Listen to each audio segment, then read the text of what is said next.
This is the last video in our Consumer Duty series, and we'll talk you through being ready for an FCA audit and what's next.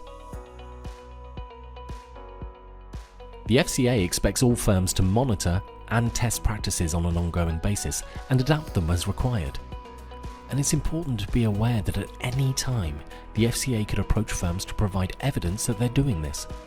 They are quite explicit that this will need to include information and data to prove this. So, what does this mean for you? All advice firms will need to do something. The FCA could approach any firm for evidence. If firms can't provide evidence, they'll put themselves at risk. And what can you do? Read the FCA guidance. Create a set of questions you think the regulator might ask you. Document your answers.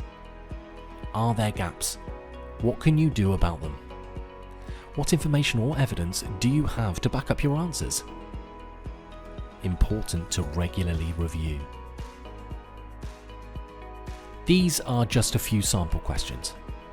We don't know what an FCA audit would look like yet, but they would likely ask you about these kinds of areas and many more, like prices and value, customer service, communications, and more. Most importantly, they're going to be looking for information and data to support your answers and evidence of actions. As we can see from the timeline, there isn't that much time before the implementation date, which is the day the new regulation applies from. We hope you enjoyed our Consumer Duty series. Make sure to follow us on LinkedIn to keep up with any future content. If there's anything we can do to help here at Holloway Friendly, feel free to give us a call on 01452 782 772 and speak to one of our business development managers. Good luck with Consumer Duty, and until next time, take care.